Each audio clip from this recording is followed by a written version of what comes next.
Fala galera! E aí, meus queridos do coração? Muito boa tarde, sejam todos muito bem-vindos a mais um dia de revisão de Química. Tô muito feliz de estar aqui com vocês em mais uma tarde. Já vim segunda, já vim terça, vim hoje.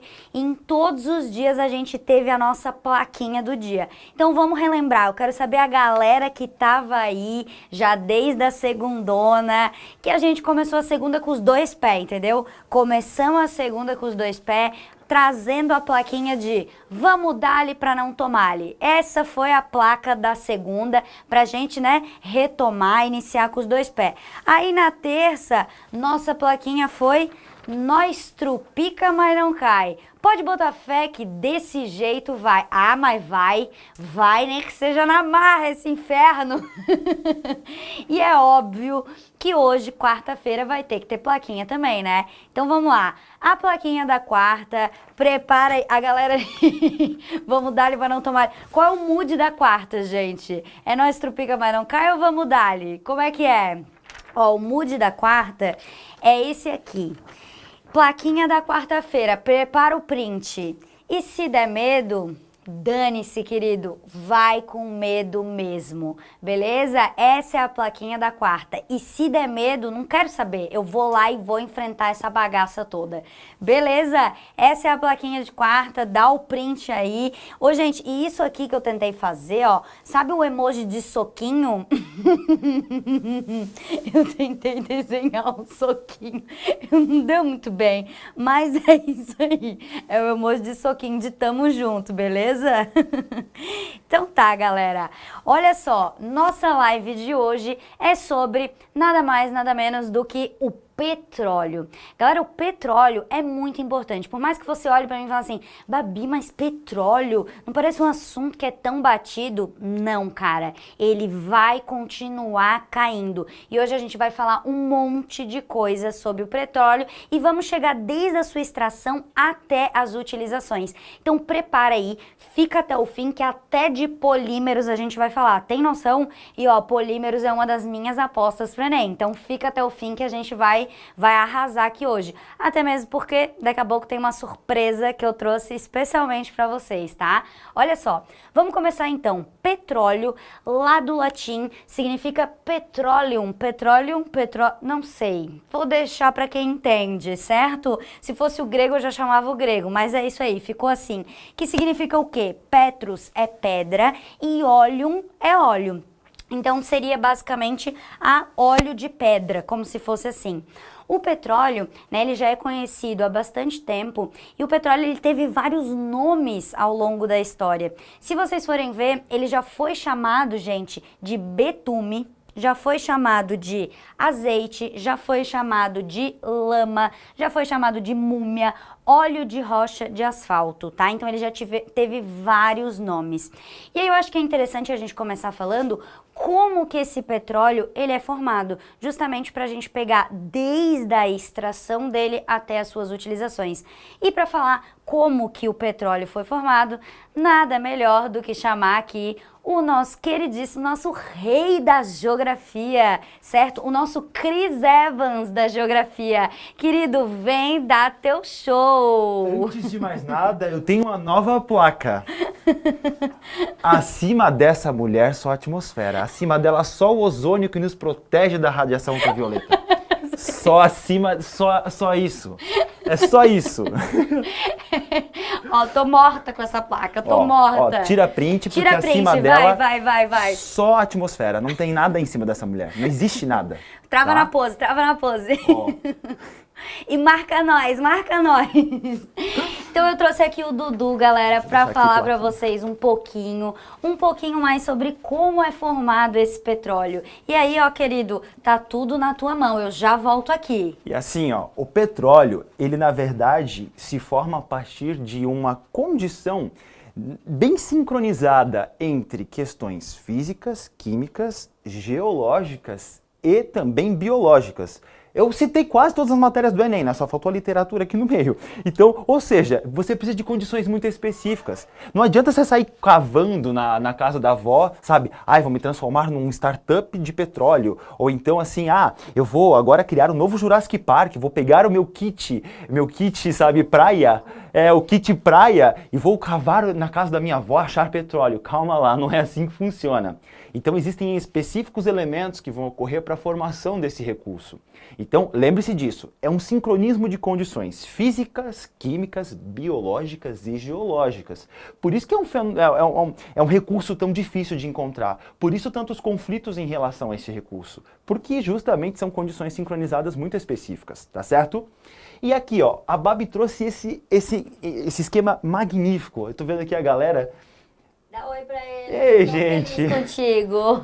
Eu tô muito feliz. Gente, assim, ó, é uma honra estar aqui com a Babi, pessoal. Essa aqui, ela é a rainha. Não, vocês não têm noção. Rainha. Antes da live, ele dizia assim pra mim, não, tô me preparando aqui, cara, porque eu vou entrar com a rainha hoje, tu não sabe como que eu tô feliz. Ele que não sabe a honra de estar aqui com ele. Quando crescer, quero ser que nem ela, tá?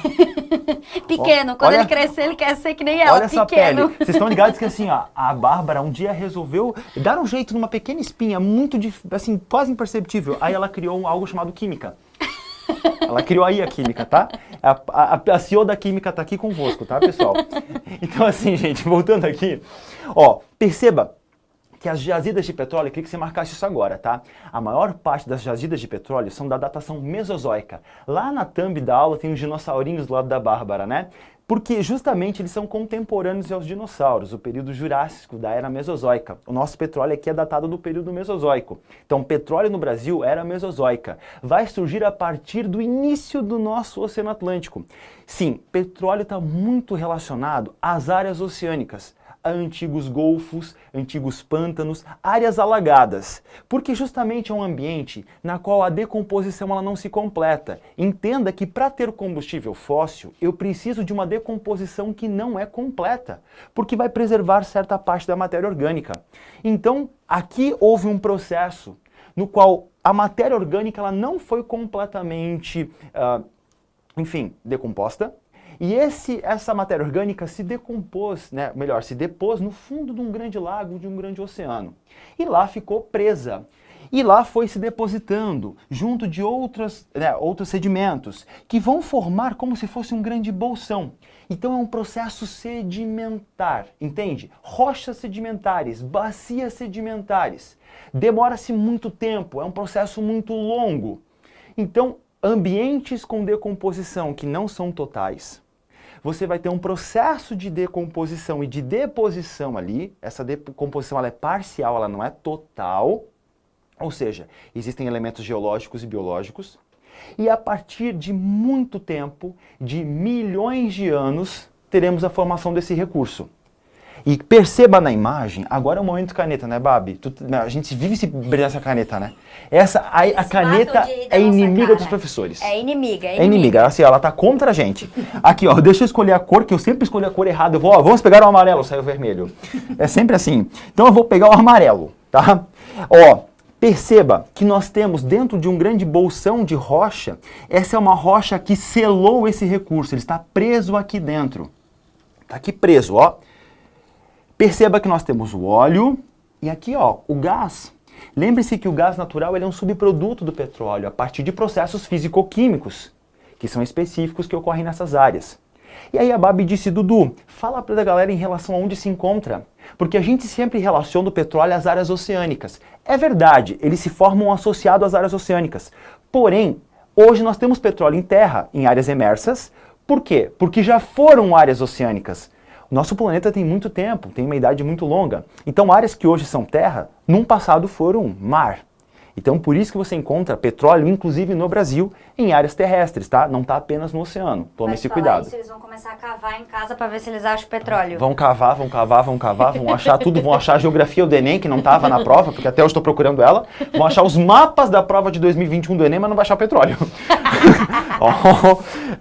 Cada kkk é uma lágrima aqui, tá, pessoal? Não tinha mapa. Ou é mais fácil achar petróleo que mapa na prova do Enem de 2021. Bom, a era mesozoica foi há quanto tempo? Perguntou aqui a Nicole. No mínimo há 65 milhões de anos atrás. E aí eu vou pegar o meu gancho, que é o seguinte. A gente sempre lembra que o petróleo é um recurso não renovável. Assim, ó, ele se renova, só que demora muito tempo, Nicole, 65 milhões de anos no mínimo. O nosso petróleo tem no mínimo 65 milhões de anos, que é a idade da era, né, a idade da era cenozoica. Foi lá no Mesozoico.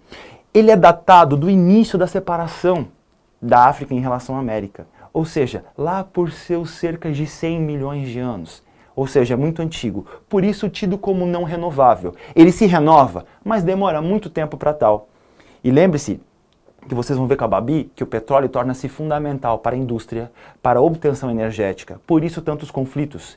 E só para finalizar, existe até uma certa discussão de quem descobriu o petróleo como fonte energética. Porque o petróleo já é conhecido como substância há muito tempo. Mas o uso energético do petróleo é datado do século XIX.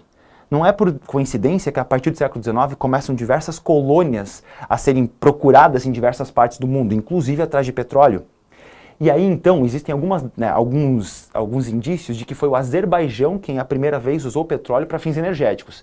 Mas os Estados Unidos dizem que foram eles. Tudo eles, né? Eles sempre colocam um do deles, tudo né? Eles. É tudo eles. Inclusive, eu acho que foram eles que pegaram os mapas da prova do Enem.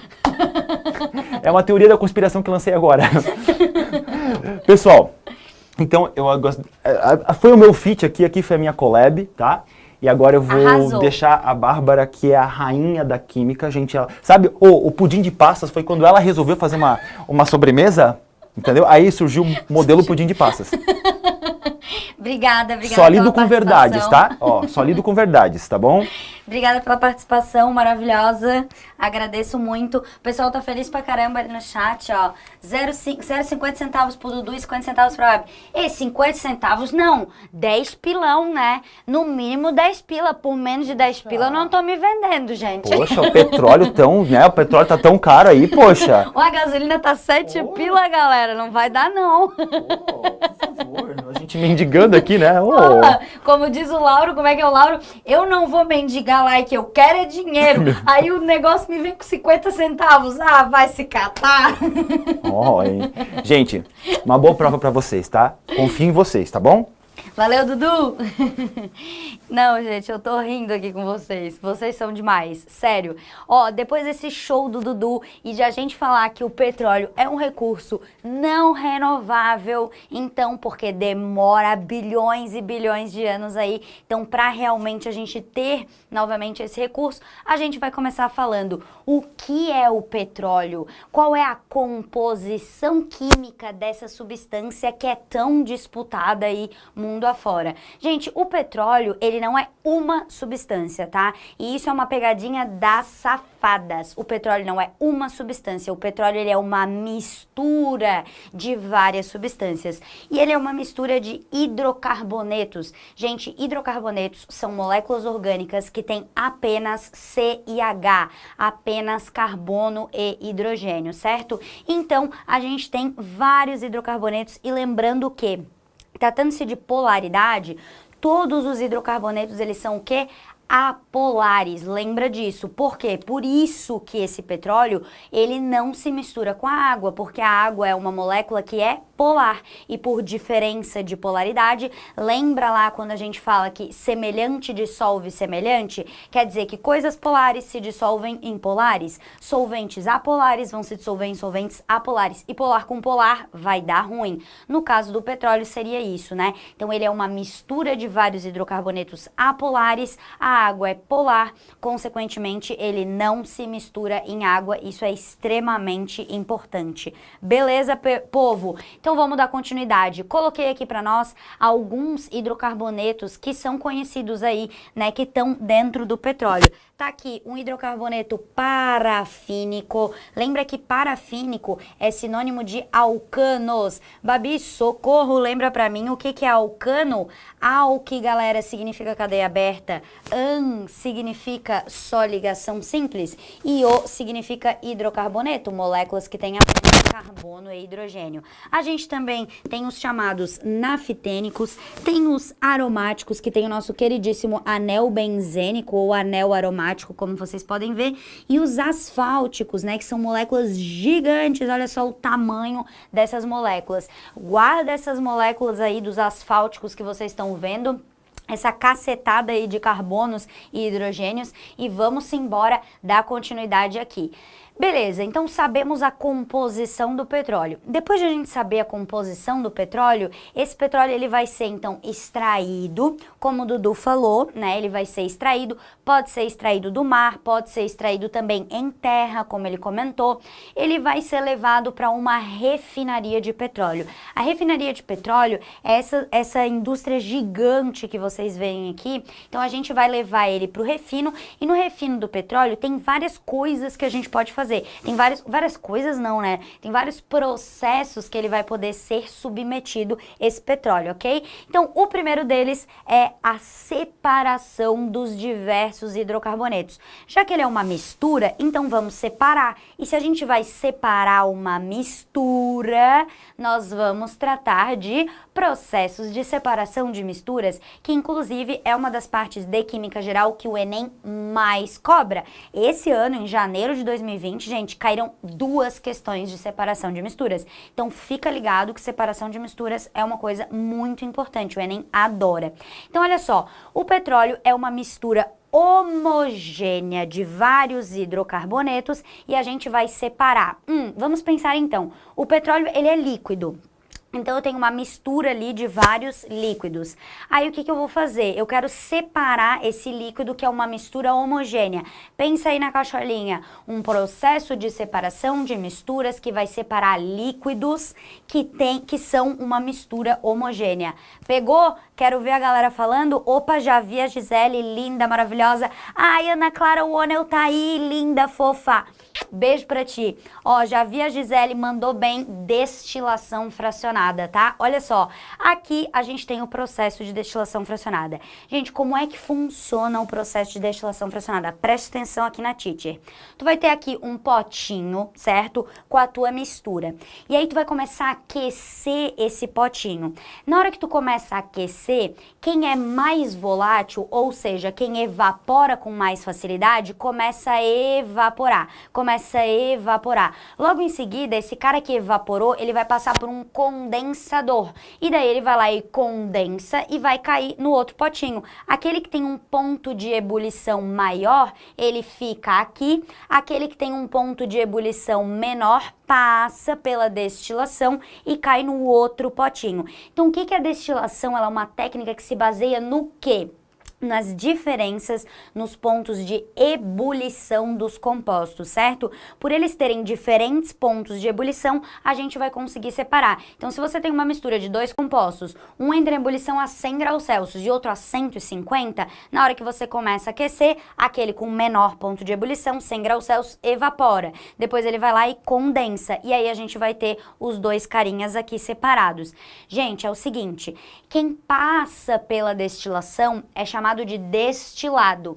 Quem fica aqui nesse potinho que não sofreu a destilação é chamado de resíduo. Isso já apareceu na prova do Enem. Resíduo fica aqui nesse potinho. Destilado sofre a destilação. Você já ouviu falar em bebidas destiladas?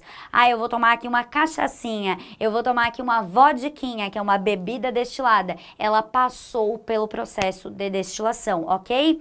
Então tá, ó, lembra comigo, quando você tiver o petróleo, ele tem uma mistura de vários hidrocarbonetos, como vocês viram, muito complexos. Essas torres de destilação fracionada do petróleo, elas são gigantes. Às vezes elas chegam a ter, gente, 50 metros de altura. Como vocês viram nessa imagem aqui, ó, é gigante, gigante, gigante mesmo.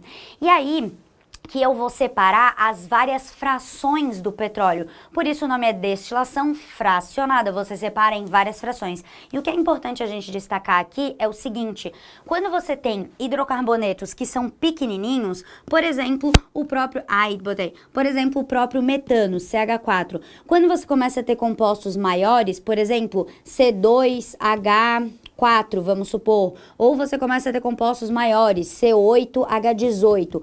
Quanto maior a quantidade de carbonos na sua cadeia, quanto maior a quantidade de carbonos na sua cadeia, isso quer dizer que você vai ter mais forças intermoleculares. Ou o que é isso? Mais força entre as moléculas. E para ele entrar em ebulição, para sofrer a destilação, eu vou romper as forças que estão mantendo as moléculas grudadas, porque ele é um líquido. Aí eu vou lá, rompo as forças intermoleculares, ele vira um gás. E quem tem menos forças intermoleculares atuando, vai sair primeiro na fração do petróleo. Por isso que aqui em cima, ó, você tem gases de C1 a C5 carbonos. Quem são os caras que têm menor ponto de ebulição? Porque tem uma menor massa, tem uma menor quantidade de carbonos.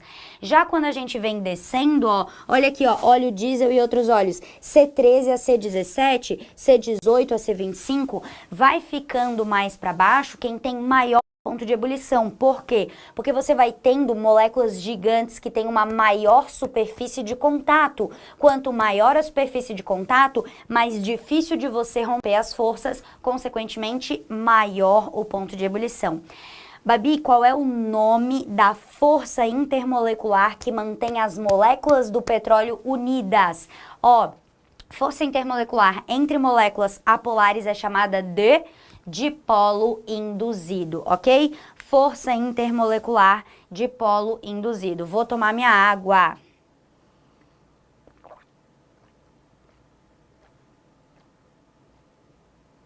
Jesus. Oi. Cabo aqui atrás. Galera, como é que tá o áudio aí? Áudio tá ótimo, tem gente brigando dizendo que o áudio tá ótimo. Quer que eu bote pra fora? Vou botar aqui pra fora, tá, gente? Pra não incomodar vocês o áudio, pera aí. 2 segundos, hein? 2 segundos, tudo pra melhorar pra vocês, né, cara? Essa live é pra vocês. Pronto, fechou? Melhorou, então? Foi lá. Gente, força intermolecular que mantém as moléculas do petróleo unidas, dipolo induzido, ok? Marcou aí entre moléculas apolares, apolar com apolar, força intermolecular dipolo induzido. É uma força fraca? Sim, é uma força fraca. Só que olha só, se você tiver, por exemplo, 2 carbonos e tiver as forças intermoleculares aqui no meio, olha só, você tem forças intermoleculares aqui no meio. Agora, se você tiver, por exemplo, 5 carbonos aqui, ou 4, você vai ter mais forças intermoleculares atuando. Apesar do nome da força ser o mesmo, aqui você tem mais forças intermoleculares. Então, consequentemente, essas forças aqui vão serem mais intensas por você ter mais. Aqui vão ser menos intensas porque você tem menos, né? Por quantidade. Mas o tipo da força intermolecular é o mesmo, tá? Dipolo induzido ou dipolo instantâneo. Toquei pra frente. Destilação fracionada, a galera já sabe. Importante destacar, destilação fracionada é um processo físico, não é um processo químico, beleza? Lá vou eu. Questãozinha do Enem de 2019 para coroar esse momento. Hidrocarbonetos são moléculas orgânicas com uma série de aplicações. Elas estão presentes em grandes quantidades nas diversas frações do petróleo. Normalmente são separados por destilação fracionada, com base no que eu acabei de te falar, que é a temperatura de ebulição. O quadro abaixo apresenta as principais frações obtidas na destilação com as diferentes temperaturas. Olha aqui, fração 1, fração 2, fração 3, quantidade de temperatura aqui. E ele diz aqui, óleo diesel, querosene, gasolina, quantidade de carbonos que tem mais ou menos em cada um deles. E ele pede assim, na fração 4, vou pegar uma marca-texto, na fração 4, a separação dos componentes ocorre em temperaturas mais elevadas. E ele quer que você explique por quê. Lá vai você ler as alternativas. Alternativa 1, as suas densidades são maiores. Ó, se ocorre em temperatura mais elevada, é porque eu tenho mais forças intermoleculares atuando. Isso não tem a ver com a densidade, tem a ver com as forças intermoleculares. Então, tá fora a letra A. Letra B, o número de ramificações é maior. Gente, se a gente tivesse comparado 2 compostos exatamente iguais, tá? Presta atenção. Se eu tivesse a comparação de 2 exatamente iguais, eu tenho um que tem 8 carbonos, o outro também tem 8. Aquele que tiver cadeia linear, ele vai ter um maior ponto de ebulição, porque você tem maior superfície de contato. Aquele cara que tiver cadeia mais ramificada, ele vai ter um menor ponto de ebulição, porque as moléculas vão estar mais afastadas umas das outras e é mais fácil romper essas forças. Então, ó, não tem a ver aqui com a ramificação, até porque eu nem tenho a ramificação deles para ver. Sua solubilidade no petróleo é maior, nada a ver, né? Todo mundo aqui vai fazer parte ali do petróleo.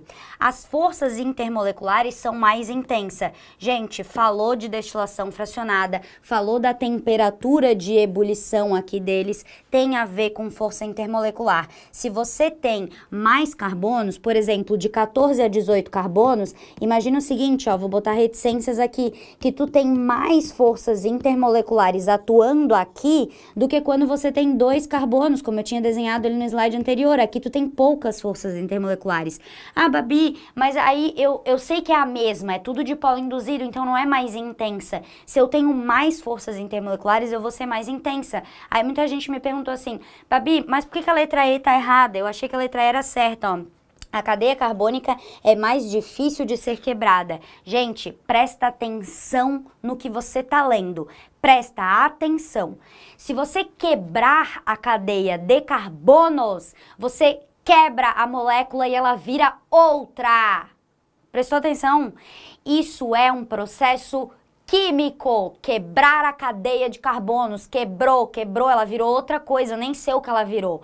Aqui, romper as forças intermoleculares não é um processo químico, é físico. A molécula continua sendo a molécula. Eu só rompi as forças que estão entre elas. Água quando é líquida, água quando é sólida, água quando é gasosa é H2O. Eu rompi as forças intermoleculares, isso é um processo físico. Ó, tô vendo aqui no chat, de novo, por que que a E tá errada? Eu vou matar vocês. Num grau, presta atenção em mim que eu vou falar de novo e pela última vez.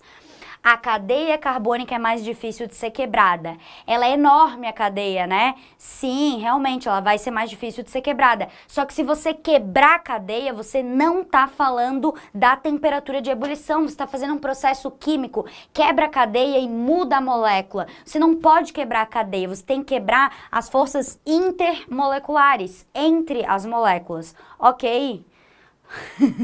A galera... Cara, eu olho pro chat, vocês estão tudo com a mão assim, ó. É a mão do psicólogo, é a mão do psicólogo. Cara, eu tô chorando de rir. Agora, eu não sei quem é que tá precisando do psicólogo, se é vocês ou se é eu. Cara, eu tô chorando de rir, cara, sério. Ai, tô passando mal aqui dentro, você não tem noção, tô passando mal. Olha lá, seguramos na mão do psicólogo e vamos embora pro próximo item. Gente, craqueamento. Craqueamento é outra coisa que acontece dentro das refinarias de petróleo, tá? Craqueamento, ou também chamado de craqueamento catalítico. Gente, craqueamento, ele é utilizado com um objetivo, que é tipo assim, ó, por exemplo, você tem várias moléculas lá. Algumas, certas moléculas não têm tanta utilidade. Às vezes eu tenho, por exemplo, assim, ó, uma molécula com 10 carbonos e eu não sei o que fazer com essa molécula de 10 carbonos. Então, o que eu posso fazer? Eu posso, por exemplo, quebrar essa molécula, quebrar ela em duas de 5 carbonos, né? 5 carbonos aqui, 5 carbonos aqui. E aí, consequentemente, essa de 5 carbonos, ela tem uma utilidade maior. Então, por exemplo, se o decano não tem uma utilidade muito grande, mas o pentano tem, eu posso fazer um processo de cracking. Gente, cracking é quebrar moléculas grandes em moléculas pequenas. Presta atenção no que eu vou te falar. Crack. Crack significa quebrar. Quando você quebra alguma coisa, você faz crack. Ou não? Tá bom, tô viajando, já tô bem louca. Ó, então o cracking, você vai lembrar de quebrar moléculas. Agora sim, inferno, é um processo químico. Você quebra a cadeia carbônica, você faz a reação química, ok? Olha aqui, dá uma olhada pro slide. Eu tenho aqui o meu decano, que tem 10 carbonos, sobre catalisador e temperatura, triangulinho significa aquecimento. Eu vou fazer uma reação química que vai quebrar. Não, para tudo. Dá um close nesse efeito que deu trabalho pra caceta. Olha que inferno, valoriza o meu efeito, senão eu vou ter que ir pro psicólogo depois daqui. Vou até voltar pra você ver. Dá uma olhada, presta atenção. Tchuki, a garota, quebrei. Isso aqui, gente, é um processo químico. Nós transformamos uma molécula em outras duas. Ah, Babi, por que eles fazem isso? Porque a molécula, às vezes menor, ela tem uma utilidade maior do que aquela molécula grandona. Então, o objetivo é aumentar o rendimento, tá? Principalmente no quesito gasolina mesmo, que é bastante utilizado, tá? Fechou? Conseguiram pegar? Crack de quebrar, isso é um processo químico. Aí também tem o tal do reforming, ou também chamado de reforma catalítica. Gente, reformar lembra o quê? Lembra pra gente, né, edificar, ajustar. Então, o que é um reforming? Ele é feito também nas indústrias petroquímicas com o objetivo de você ter moléculas pequenininhas, daí você junta essas moléculas pequenininhas e forma uma molécula maior. Então, por exemplo, vamos supor que tu tem várias moléculas de metano. O metano, ele tem um carbono só. E aí você, por exemplo, não tem tanta utilidade para essa molécula aqui. Óbvio que para o metano a gente tem, né? Mas é só um exemplo aqui fictício, entre aspas. Eu tenho a molécula com carbono, mas eu prefiro a molécula com 8. Ou eu prefiro, tem mais utilidade, a molécula com 5. Então o que a gente vai fazer? A gente vai fazer um reforming catalítico. A gente vai unir esses vários carbonos e fazer de uma molécula pequenininha uma molécula maior. Dá uma olhada para esse efeito, olha lá. A gente vai ter catalisador e temperatura e vai fazer uma reação química. Então eu vou pegar, por exemplo, 5 moléculas de CH4, fazer uma reação química e vou juntar elas para elas virarem o pentano. Então o objetivo, gente, que a gente tem é converter moléculas pequenas em moléculas maiores, justamente porque essas moléculas, às vezes, maiores vão ter mais utilidade. E tudo isso depende, tá, gente? Depende se eu quero obter, se por exemplo, eu sou lá da indústria petroquímica e eu quero obter mais, por exemplo, gasolina, ou eu quero obter mais, por exemplo, o eteno para levar para a indústria, para fazer um polímero. Então depende muito, tá, dos diversos usos, beleza? Vamos lá então, vamos seguir. Seguindo em frente, o reforming também é um processo químico, tá? Não podemos esquecer de falar isso. E ok, aí agora a gente vai fazer o quê? Fazer uma questãozinha do Enem de 2018. Quem é que tá comigo? Quem é que tá comigo? Vamos lá, galera. Enem 2018. O petróleo é uma fonte de energia de baixo custo e larga utilização como matéria-prima para uma grande variedade de produtos. Ele é um óleo formado de várias substâncias de origem orgânica, em sua maioria hidrocarbonetos de diferentes massas molares. São utilizadas técnicas de separação para obtenção dos componentes do petróleo, que a gente já sabe que é a destilação fracionada. Além disso, o que a gente tem mais aqui? Para aumentar a quantidade de frações comercializáveis, otimizando o produto de origem fóssil, utiliza-se o processo de craqueamento, que é o processo que a gente acabou de definir, né? O que ocorre nesse processo? Enem, olha pra minha cara, Enem, olha aqui, eu sou aluno à prova total. Não falei palavrão, não falei. Jubi, não falei palavrão. Eu sou aluno à prova total, cara. Aqui o negócio é que eu vou chegar lá naquela prova e eu vou saber responder. Não vem me tirar com esse tipo de perguntinha, não. Vou ler a pergunta. Ó, o que ocorre nesse processo? Transformação das frações do petróleo em outras moléculas menores. Porque o que é o craqueamento? É justamente a gente quebrar as moléculas grandes para obter moléculas menores que vão ser utilizadas. É exatamente a letra A. Marcou letra A, essa é aquela questão que tu lê em 1 minuto, responde, ó, beijo, tchau, e sobra mais tempo pra quê? Pra resolver a questão de estequiometria ou pra fazer conta em matemática, tá? Se você ler as outras aqui, ó, reação de oxirredução, nada a ver. Solubilização das frações do petróleo, nada a ver. Decantação das moléculas, nada a ver. Separação dos diferentes componentes em diferente temperatura de ebulição. Isso aqui é destilação fracionada, ó. Sua aluna prova total, cara, não vem me enrolar, não. Beleza? Todo mundo marcou A, fechou, é nóis. Vamos lá. Utilizações do petróleo. Bah, agora o negócio começa a ficar bom. Agora o negócio já tava bom, Babi. Eu espero que já tava bom, mas agora vai ficar melhor. Gente, o petróleo, como o Dudu falou, né? A gente tem muitas brigas, certo? Muitas brigas em relação ao petróleo, principalmente Oriente Médio. Vocês já devem ter estudado isso na geopolítica, né? E assim, o petróleo ele tem muitas utilizações. Dentre elas, gente, né, a gente conhece várias que a gente utiliza no nosso dia a dia. Querosene, GLP, óleo diesel, gasolina, o asfalto que a gente passa lá, né, com o nosso carro, com o ônibus, com o latão, com tudo, ele vem do petróleo, nafta, parafina e nada mais, nada menos do que o famosíssimo plástico.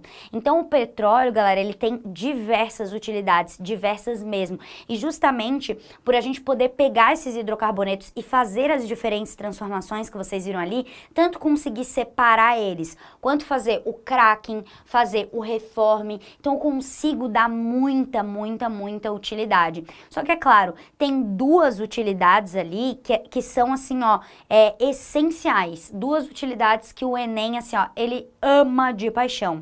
Uma delas, que o Dudu já comentou, é combustíveis, né? E a gente sabe que o Enem cobra muito na prova de Ciências da Natureza a parte de combustíveis. E a segunda delas é o plástico. Então, galera, como falei pra vocês, né? A gente tem o gás de cozinha, o GLP, gás liquefeito de petróleo, que é uma mistura de propano e butano. A gente tem os combustíveis como a gasolina, né? A gente tem combustível para avião, para barco, tá? A gente tem o próprio querosene, a gente tem o asfalto, então são muitas e muitas utilizações mesmo. Mas a gente vai focar nas duas que são as principais aqui. Ah, deixa eu só falar uma coisa, anota aí para não fazer cagada. Anota, para e anota. O etanol, álcool não sai nas frações do petróleo, pelo amor de Deus da minha vida, meu Pai, Deus amado. O etanol não sai nas frações do petróleo. O etanol é um biocombustível, certo? Babi, o que é um biocombustível? Já te chamo, vou fazer um merchan lindo agora. Te chamo para minha live de amanhã, eu e o professor Gustavo de Biologia, live interdisciplinar, iremos falar o que é um biocombustível e os mais utilizados no Brasil. Beijos, me liga! Ó, amanhã falaremos de biocombustível. Hoje a gente tá falando de combustível fóssil, combustível não renovável, petróleo, ok? Vamos lá nós. Aqui, ó, uma das utilidades do petróleo é combustível, sem dúvida alguma. Dá uma olhada que eu coloquei aqui, e aqui você lembra de termoquímica, ó. A quantidade de calor, a gente tem uma comparação aqui, lenha, gás canalizado, metanol, álcool combustível, carvão, etanol, certo? Então a gente tem vários aqui, vários outros combustíveis, os derivados do petróleo estão aqui, ó, óleo diesel, deixa eu pegar uma outra caneta aqui que destaque mais, essa roxa, óleo diesel, querosene, gasolina pura, GLP, gás liquefeito de petróleo, butano, propano, metano, tá? Aqui a gente tem, ó, gasolina, que é uma mistura de gasolina e etanol, acetileno também. Esses que eu assinalei em roxo são aqueles caras que são combustíveis, vão ser usados como os combustíveis derivados do petróleo. E aqui a gente tem a quantidade de calor em joule por grama ou até mesmo em calorias por grama. Gente, joule e caloria é a unidade que a gente vai usar realmente de térmica, vocês veem isso na física, unidade ali de caloria. E aqui, ó,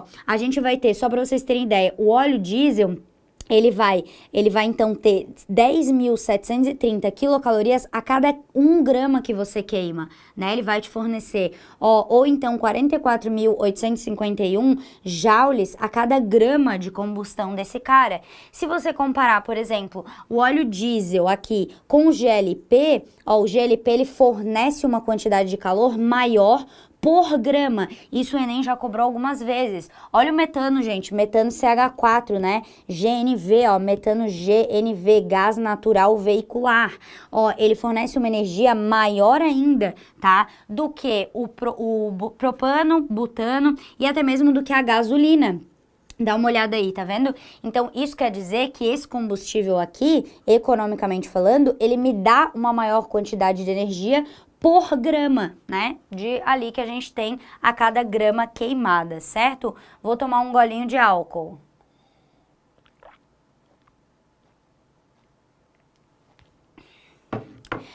Gostei da pergunta do Ítalo. Ítalo falou assim, por que a gente não usa hidrogênio, né? Meu Deus, olha só a quantidade de energia que ele vai fornecer. Realmente, já foi uma pergunta do Enem, eles botaram uma tabela assim, e eles perguntaram qual delas vai liberar maior quantidade de energia por grama. A resposta da questão do Enem, inclusive eu resolvi ela na live de segunda-feira de estequiometria, e a resposta era hidrogênio. E, gente, assim, o hidrogênio é chamado combustível do futuro. Por quê? Porque a combustão do hidrogênio libera simplesmente H2O na forma de vapor, não libera carbono. E isso é maravilhoso, né? Só que o problema é que o hidrogênio ele é muito inflamável, né? Ele pode explodir, assim, muito rapidamente, muito facilmente. Então, assim, tem vários estudos, já tem alguns carros até sendo testados, movido a hidrogênio, certo? Mas ainda tá tudo em fase de teste, mas é maravilhoso a quantidade de energia. Gente, o que é isso? O que eu falei, gente? Que merda que eu falei, gente? Vocês estão rindo falando que eu sou pinguça. Que merda que eu falei? O que eu falei? Tu falou tomar um gole de álcool. Tomar um gole. Gente, o pessoal lá da edição veio aqui falar o que eu falei na minha live. Tomar um gole de álcool. Quartou, galera. Segura na mão do psicólogo. Segura. Mas assim, vou falar uma coisa pra vocês. Segura na mão do psicólogo e vai-te. Mas vai-te pra quinta dos infernos. Porque assim, o que eu vou fazer? Eu já tô biruta? É muita live? Vamos lá. Vamos resolver uma questão baseado ali, sabendo um pouquinho sobre os calores de combustão. Óbvio que isso vocês não precisam decorar. Tá, esses valores aqui, eles sempre são dados para vocês, né? Obviamente, vocês vão poder fazer uma regrinha de 3, caso caia alguma coisa relacionada com estequiometria, mas para saber isso, vê a live de segunda. Nosso foco aqui é outro, olha só. Enem PPL. A explosão de uma plataforma de petróleo em frente à costa americana e o vazamento de 1.000 barris de petróleo por dia no mar provocaram um grande desastre ambiental. Uma das estratégias utilizadas pela guarda para dissipar a mancha foi um recurso simples, fogo. A queima da mancha de petróleo para proteger a costa provocará seus próprios problemas ambientais, criando enormes nuvens de fumaça tóxica, deixando resíduos no mar e também no ar.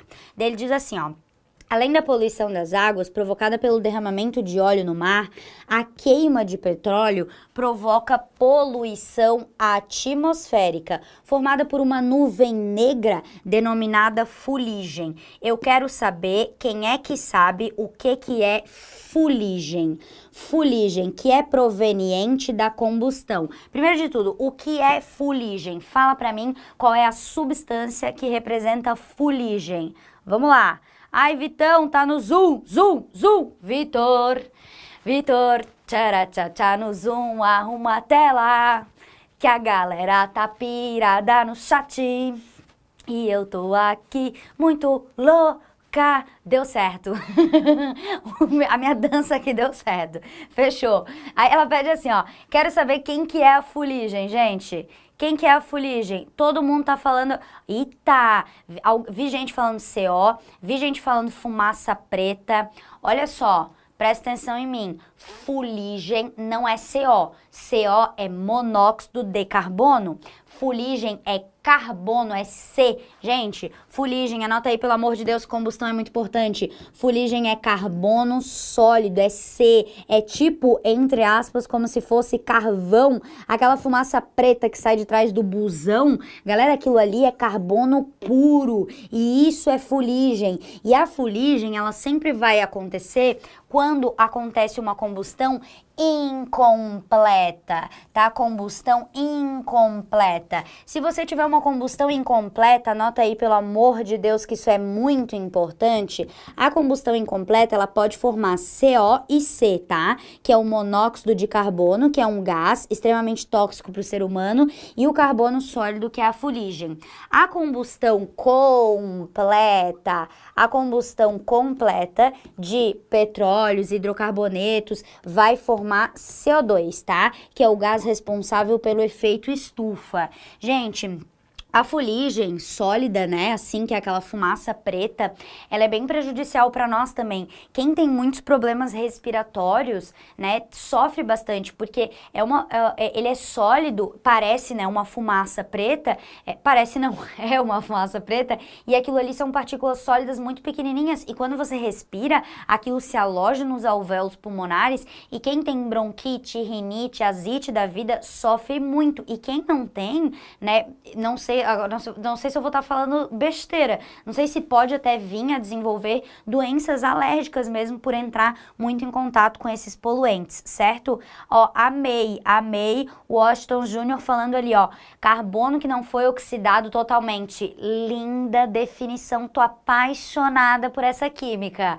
Arrasasse nesse comentário, é bem isso, tá? O CO e o C, que vem de provenientes de combustões incompletas, eles são carbonos que não sofreram oxidação total. Já, ó, combustão completa, o carbono sofreu oxidação total. O carbono ali tem NOx mais 4, se oxidou totalmente, beleza? Fechou? Fechou? Fuligem é carbono, fechou. Então tá, vamos lá.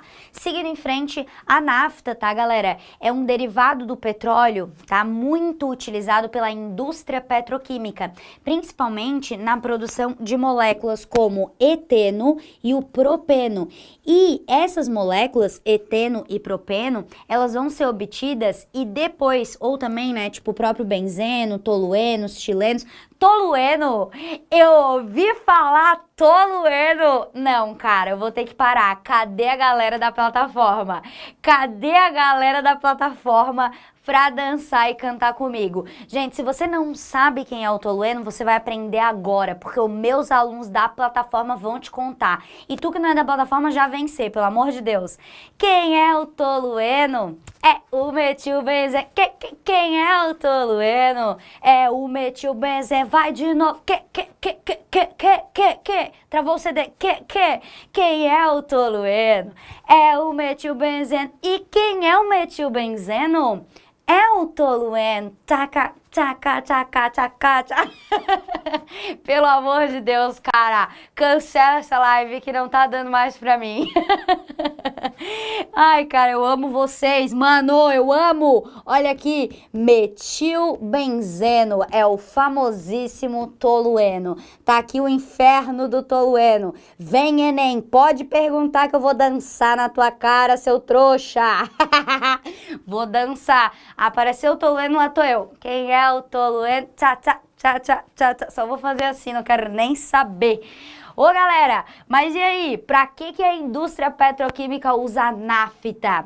Gente, esses compostos aqui, ó, eles vão ser os chamados monômeros para a produção de polímeros, que forma pra gente nada mais, nada menos que plástico.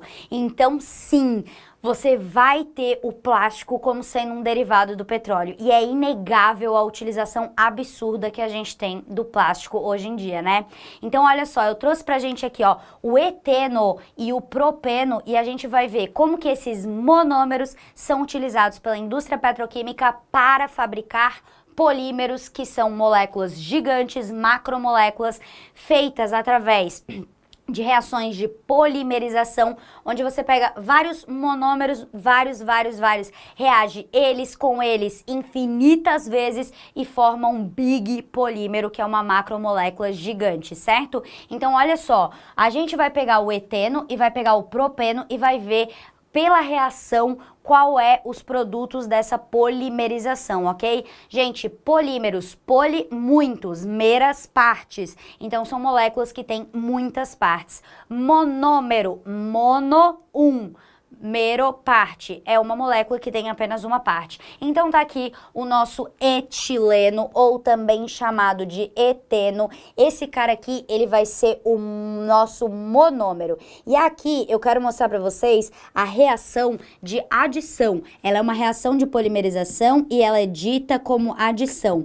Para quem lembra, gente, a reação de adição, o que a gente vai fazer? A gente vai através, né, normalmente de aumento de temperatura, a gente põe aqui normalmente um catalisador, aumenta a pressão também muitas vezes, e esse catalisador, ele vai ajudar a gente a quebrar a ligação π. Nós temos uma ligação sigma e uma ligação π entre carbonos. E essa ligação π aqui, ó, ela vai ser quebrada. E na hora que a gente quebra essa ligação π, meu amor, esse carbono vai ficar faltando uma ligação. Esse carbono vai ficar faltando uma ligação, que é pra quê?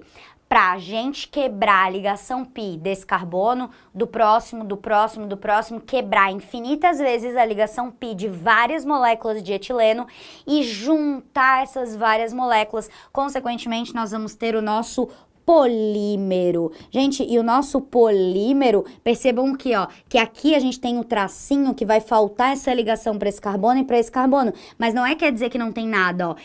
Essa é a nomenclatura de polímeros com esse Nzinho para dizer que você tem ele ligado a ele N vezes. Então essa é uma reação de polimerização chamada de adição, do qual você vai quebrar a ligação π, quebra a ligação π e, consequentemente, forma o seu polímero, que é o polietileno. Famoso pra caramba, utilizações bizarras, né? Nós temos dois tipos de polietileno.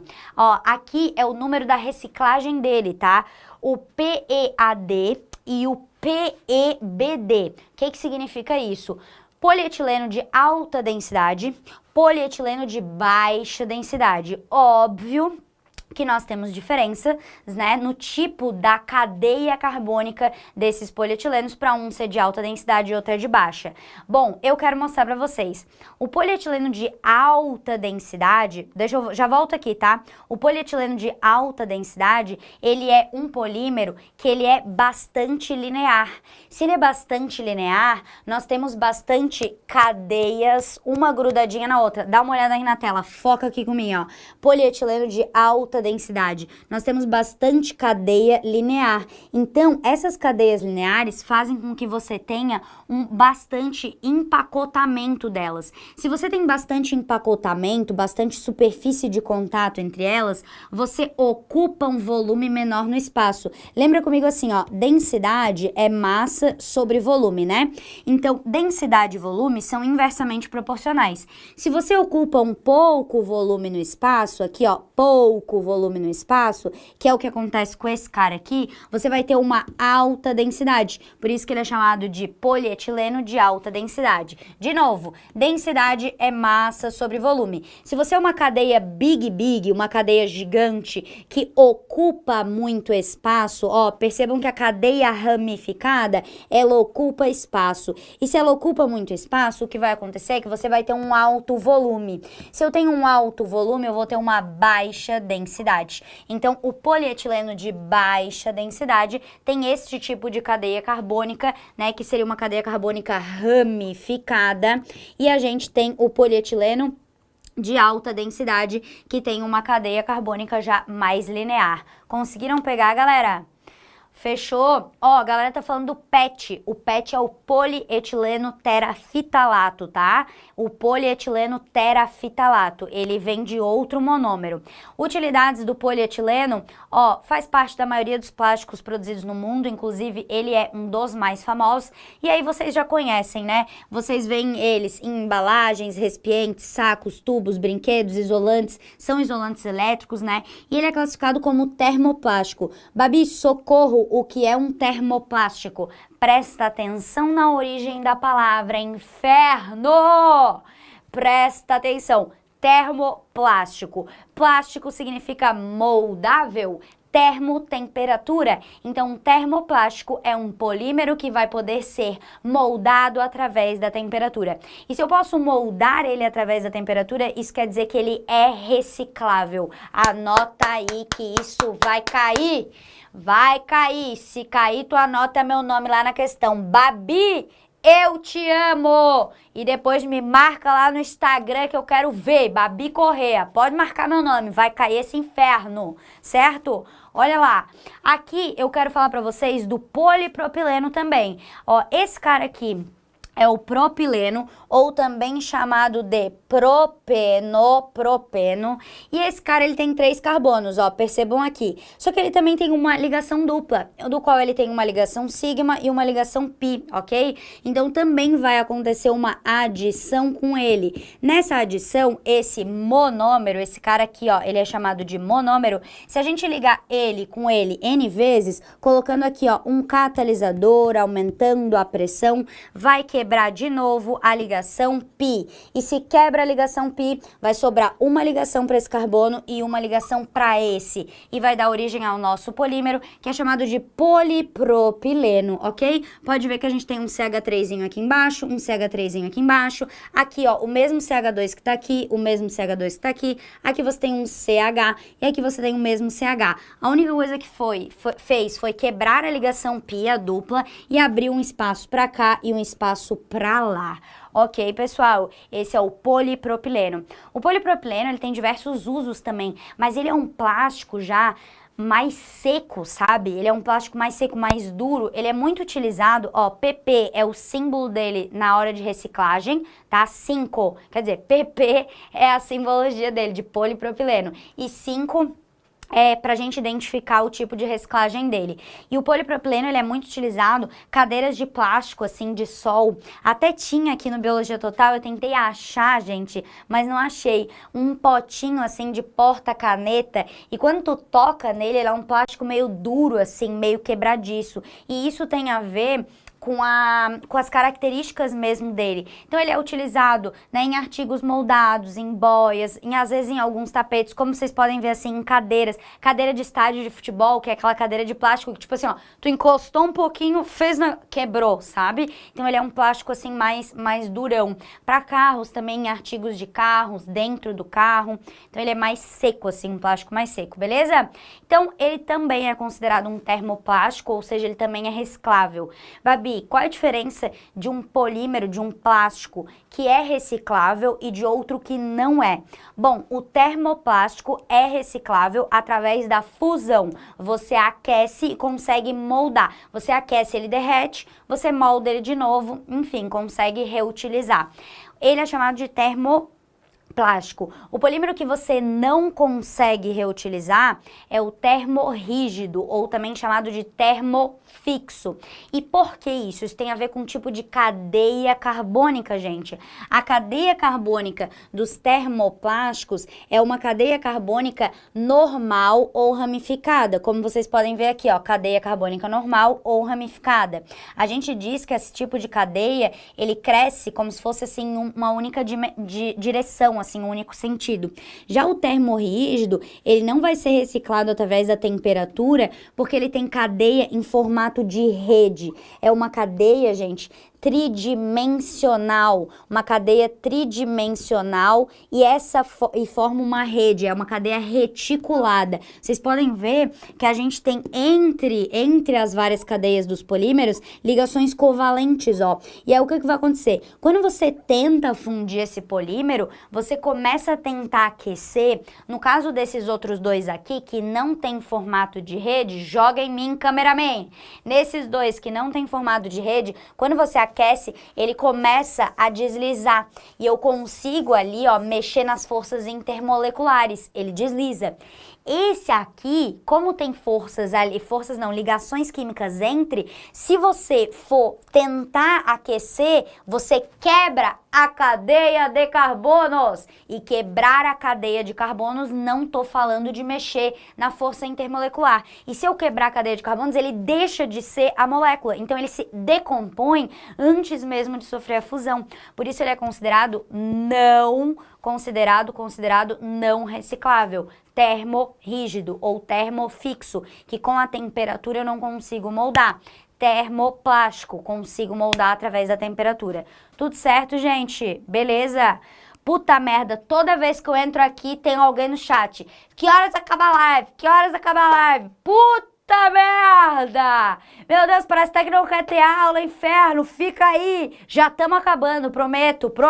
Já tô acabando. 5, 6 minutos eu já tô indo embora. Não precisa mandar, não. Eu sei que querem ver o pio, só querem pio. Tá tudo certo, já tô indo embora. Ó, alguém falou ali, ó, peraí, a Lari Rodrigues falou assim, Babi, é químico, amor. Se você tentar aquecer um termorrígido e ele se decompor, quebrar a cadeia, isso é químico, tá? Agora olha só, presta atenção. O termoplástico, ele é moldado através da fusão. Fusão é um processo físico, que você pega ele de sólido, aí você aquece, ele vai para o estado físico líquido, do estado físico líquido, depois você volta ele para o sólido. Então, o que tu vai fazer? Tipo, tu vai pegar esse polímero aqui, tu vai aquecer, aí ele vai dar uma rompidinha lá nas forças intermoleculares, vai ficar no estado líquido. Tu consegue botar ele num molde, de novo, e depois deixar lá que ele vai solidificar, vai para o estado sólido, certo? Isso, ó, essa reciclagem aqui que a gente tá falando, ela vai ser um processo físico, tá? Fusão, reciclagem através da temperatura, beleza? Galera, olha só. Além dos usos, né, que a gente falou de polímeros, de diversos usos, é inegável que quando acontecem derramamentos, vazamentos de petróleo, muitas vezes por navios petroleiros, nas plataformas de extração ou até mesmo por ação mesmo de falhas estruturais em equipamentos, falha humana ou enfim, tem diversos motivos para a gente ter derramamento de petróleo, isso certamente causa diversos problemas ambientais que vocês já devem estar cansados, né, de saber desses problemas ambientais. Apesar de a gente fazer um uso gigante desse tipo de substância, ele também causa danos ambientais. E nós temos vários, né? A gente, infelizmente, sofreu o derramamento de petróleo, se não me engano, foi em 2019, acho que eu até botei as notícias aqui, ó. Entenda vazamento de petróleo nas praias do Nordeste e do Sudeste, né? Mancha de óleo chega aos corais na Bahia, no Santos. Acho que aqui, né, aquele petróleo venezuelano, enfim, que acabou derramando e acabou chegando na praia. A gente tem imagens horríveis das pessoas, gente, mexendo nesse petróleo sem luva, sem EPI, sem equipamento, né? Daí às vezes a pessoa bota luva, bota tipo uma calça, mas tá ali respirando. O petróleo, ele tem diversos compostos orgânicos, inclusive compostos voláteis, e esses compostos voláteis você inala, você cheira, é tóxico esse inferno. Olha aqui, petróleo tem benzeno, tolueno, quem é? Eu tô brincando. Tolueno e tem xileno, que trazem riscos graves à saúde, diz especialista. Gente, esses compostos, vou te fazer um convite. A próxima vez que tu for no posto de gasolina, tá? Olha, promete pra mim, olha pra bomba de gasolina, tá? Olha pra bomba e vai estar escrito uma plaquinha assim, ó, bem assim, ó. A gasolina contém benzeno, substância cancerígena, bem assim, na nossa face. E a gente faz o quê? Continua abastecendo o carro e dale aqui, ó, e cheirando aquele inferno, cheirando. Aí depois tem um monte de problema de saúde e a gente, não sei da onde vem. Claro, inferno. Babi, por que eles não tiram o benzeno lá da fração da gasolina? Porque a gasolina já tá 10 pila o litro. Se fizer mais uma separação para tirar o benzeno, vai ficar R$ 150 o litro, tá entendendo? Então é muito louco, assim, quando você para pra pensar, mas esses compostos são prejudiciais e isso foi um problema muito, muito sério. Olha aqui as pessoas, gente, na maior da boa vontade, tu entende? É isso que me dá raiva, porque tem gente que faz cagada e aqui, ó, o ser humano que é bom, o ser humano lá na maior da boa vontade, indo lá, limpando a praia, justamente para não, né, para os animais não se prejudicarem, para as próprias pessoas não se prejudicarem, mas aí quem é que tá se prejudicando é o próprio ser humano aqui, ó, que é do bem, entendeu? Que não devia estar se prejudicando, que às vezes não tem acesso à informação, tá? Então, gente, é isso. É um problema ambiental bem sério quando há vazamento, é um problema para os animais também, a gente sabe, né, que as penas desses animais têm ali uma função de regulação térmica também que vai ser afetada quando tem esse derramamento, e além de tudo isso, gente, vou passar essa questão aqui, tá, para eu conseguir terminar o meu aulão, a gente tem o problema do plástico também, o plástico ele é um derivado do petróleo, porém, gente, o plástico ele pode gerar, tá, uma coisa que a gente sabe que é o microplástico, fora o descarte absurdo que a gente tem, a quantidade de uso que a gente tem, né? Então, o plástico, a gente tem várias ilhas de plástico no oceano, e isso daqui, gente, com o tempo, com a ação do vento, dos raios solares, enfim, isso aqui vai ser degradado e vai virar um microplástico, que é justamente a gente vai poder, né, se lascar com esse microplástico, como a gente tem já aqui, ó. Olha essa imagem aqui, gente. O plástico pequenininho. O microplástico normalmente é um plástico que a gente fala que ele tem menor do que 5, né, milímetros, tá? É um plástico pequenininho que pode já ser assim, por exemplo, você tem glitter, daí você no glitter você tem alguns às vezes cosméticos, esfoliante de rosto, que tem umas pedrinhas bem pequenininhas, assim, aquilo ali já, por exemplo, é um microplástico ao natural, ou ele pode ser gerado, esse microplástico. E aqui, ó, eu tenho uma imagem bem legal para mostrar isso para vocês, olha só, aqui a gente tem, ó, produtos plásticos, roupas, né, que são feitas de polietileno, as próprias miçanguinhas, por exemplo, produtos de higiene pessoal, como eu falei para vocês, esfoliante, sabonete, pasta de dente, tudo isso pela ação das ondas, raios ultravioletas, né, as roupas vão ser fibras bem fininhas, tudo isso vai gerando o microplástico. E aí, né, desculpa terminar o aulão assim, mas se liga nessas notícias. Microplástico é detectado pela primeira vez em placenta humana. Notícia recente. Fragmentos de 0,01 milímetro foram encontrados em 4 gestantes saudáveis que provavelmente os ingeriam por meio da alimentação ou por meio da respiração. Fezes de bebê têm 10 vezes mais microplástico do que a de adulto. Por quê? Por causa da mamadeira, que a gente aquece aquilo ali e dá pra criança. Tá vendo porque tu tem que estudar? Porque é isso, tu precisa dar informação pra tua vida, entendeu? Para não fazer cagada.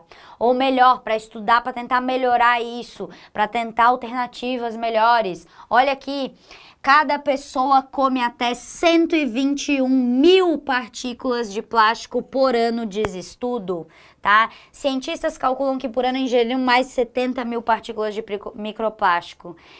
Gente, não tá fácil não, tá? Identificada pela primeira vez a presença de microplástico em microplásticos ambientais no pulmão humano. Mano, se liga aqui, olha aqui o plástico dentro das células do pulmão humano, vista com microscópio. Pesquisadores da USP encontraram resíduos de plástico em 13 de 20 amostras de tecido pulmonar analisados. Polietileno, que a gente comentou hoje, e polipropileno foram os dois que a gente falou, foram os polímeros mais frequentes. Eu já tô indo embora. Já tô indo embora, meu último slide. Vitor! O Vitor tá me mandando embora. Fechou, galera? Então, olha só. Tem duas questõezinhas, mas tem no material pra vocês. Acho que a gente falou de coisa pra caramba hoje, tá? Foi massa essa live. Vocês são pica das galáxias. Vocês são vocês são vocês estão aí até o fim. E ó, pra eu ir embora, tá? Eu não posso deixar de ir embora, porque assim, ontem eu tava folheando uns negócios, galera, e me veio, tá? Me veio, porque é assim, às vezes as coisas vêm.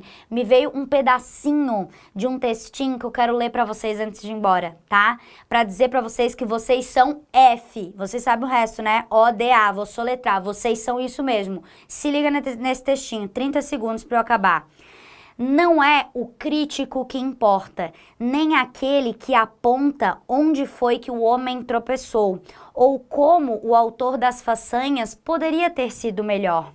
O crédito pertence ao homem que está por inteiro na arena, e à mulher também, não é só o homem não. O crédito pertence ao homem e à mulher que estão inteiros na arena, cujo rosto está manchado de poeira, de suor, de sangue, do homem que luta bravamente, que erra, que se decepciona, porque não há esforço sem erro e sem decepção, mas que, na verdade, se empenha em seus feitos, que conhece o entusiasmo, que conhece as grandes paixões, que se entrega a uma causa digna, certo? E também que, na melhor das hipóteses, conhece no final o triunfo da grande conquista e que também na melhor das hipóteses conquista e na pior das hipóteses, se fracassar, ao menos fracassa ousando grandemente. Eu termino com isso para falar para vocês o quê? Que o mérito é de quem tá na arena, quem tá dando a cara a tapa, e vocês estão aqui na arena. Vai dar tudo certo, tá bom, galera? Um beijo pra vocês, fiquem com Deus e amanhã eu tô aí com o Gustavo, 18h30 tem Pio, tá bom? Beijo, tchau!